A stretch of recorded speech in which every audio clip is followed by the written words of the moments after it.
Hello my friends and welcome back. Thank you very much for being with me again today. Major development in Russia, in the mother Russia, not in the newly acquired territories. Someone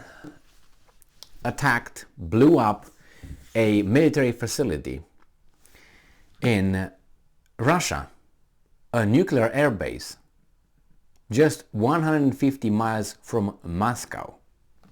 Who might that be? The Martians? So this article comes from, that's where I found it, in Daily Beast, and is December 5, 2022. Explosion at nuclear airbase just 150 miles from Moscow opens stunning new phase of war. Did you hear? Opens stunning new phase of war. So that means, kind of like, hey, that's going to be the next, how should I put it, circumstance. We're going to do it. We're going to hit you inside. And I said it many times before, I don't see why. I never understood, never, because it's a controlled war, but anyway, why the Ukrainians were told, well, you can't hit within Russia, but Russia can hit within Ukraine. That's not fair.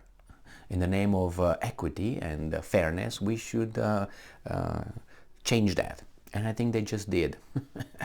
2 explosions at major Russian military bases, including the Diaghilevo base near Ryazan, just 100 miles from Moscow, meant the war in Ukraine has come right to Vladimir Putin's doorstep. I've been waiting. I'm waiting for Moscow to be blown. I'm not like I'm waiting, I want it to happen. But I'm pretty sure it will happen. It's just a matter of time.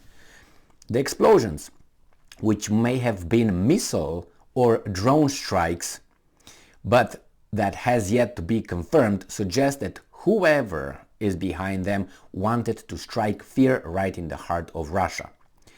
The second explosion struck the Eagles 2 base, from which Tupolev 95, I think it's Tupolev, 295 bombers have been pummeling Ukraine's infrastructure over the last month. I don't think there was an accident, either of these things. A fuel truck explosion at the base near Ryazan killed at least 3 and wounded half a dozen of reportedly damaged 295 bombers and 2 22M long-range missile bombers which have nuclear capability.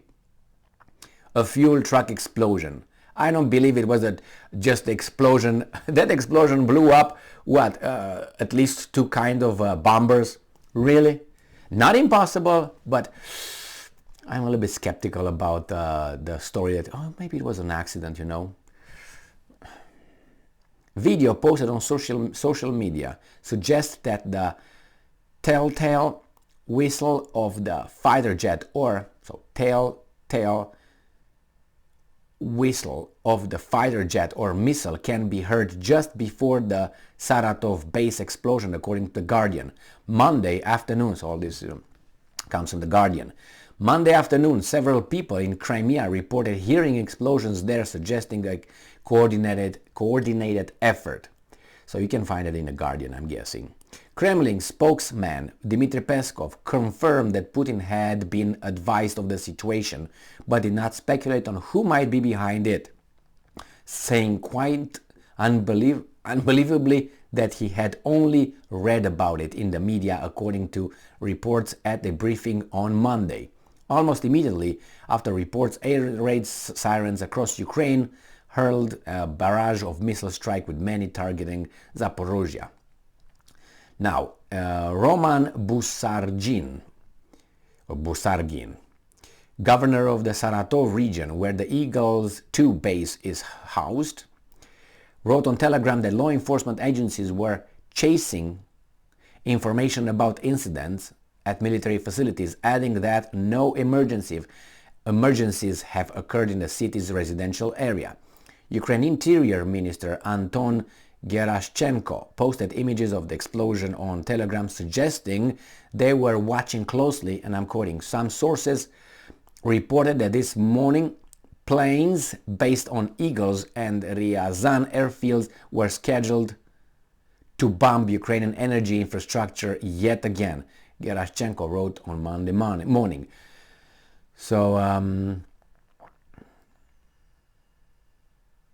and then we have Volodymyr Zelensky advisor Podolyak wrote on Telegram Monday, if it was, they would know if someone is launched into other countries' airspace sooner or later. Unknown flying objects will return to departure points. So, what do you think? I think those were not accidents. And I think not on 100% definite conclusion, but based on previous instances in Crimea, if you remember, and to hit two bases and you hit Tupelov bombers, the ones that are bombing over there, it's kind of too coincidental. But you may say, well, those Tupelov, they need fuel to be charged and all that, and accidents can happen. Well, I agree with that. You go with probabilities here. Possibilities, 100%. Probability that there was an accident, I would give it about 20-30%. Why? Accidents can happen when filling up airplanes. Now, I'm pretty sure that's, not even 20% I would give. But anyway, I think, and the coincidence, there were two bases in the same time blown up. And then they say, well, we heard zzz, something going there. We'll find out, but the thing is, I think that this kind of attacks will increase, and I don't see why. The Ukrainians will do it. The Ukrainians will receive longer range missile systems, but I don't think it was a missile. I think it was drones. Now, I don't know how far the drones can fly. I don't know.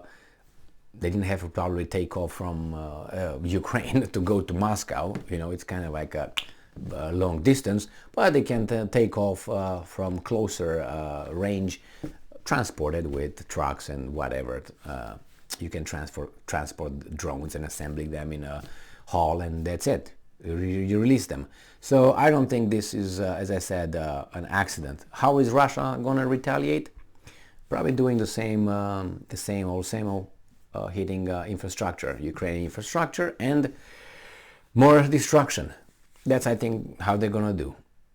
Will react. The thing is, the Ukrainians stated that the Russians are not capable of conducting more than 3 to 4 more attacks of the magnitude of the last ones they started in October 10th, I think, or November 10th, when they started blowing the infrastructure of Ukraine. I think it was November 10th, wasn't it? The one after the Kerch Bridge, even though it sounds... anyway, time passes like crazy, but what can you do? Yeah, they will probably up their game and again destroy more targets, and they will say justify it with this. But on the other hand, they will have to show weakness, because if they say, well, this is a result, our new attacks on your country and maybe other facilities, that would mean that you accept that those attacks on your facilities 150 miles from Moscow were done by your forces. That means you're vulnerable, and then you create a lot of panic. So you are in between lying, but if you lie, are you going to up your game? Because if you up your game, that means what happens in those bases, they were not accidents, correct? Otherwise, you would not do anything about it. Well, just accidents, so we're not going to do anything. You have to justify it. We'll see. I think that, as I said, those were not accidents, and we'll see more of those. And I expect the Ukrainians to blow up residential areas in Moscow. That's something that I would be surprised if something like that wouldn't happen. But imagine if that happens, what Russia will do. I think that would create a big problem for the Ukrainians and the West. The Russia, I think, will just take different folders and look over them and say, what do you think? That's what I think. And this probably will try to prevent the West from giving Russia security guarantees. Macron said that he's thinking with Biden. So then maybe say, okay, let's do this. The Russians will increase their bombardment and say, see, we can't deal with the criminals. See, we told you they're criminals. We told you so many times. Now, yet again, they're at it. We'll find out, obviously, if they allow us to stay alive by then. Thank you very much for being with me again today. Stay strong, stay smart, look for the truth, and be just.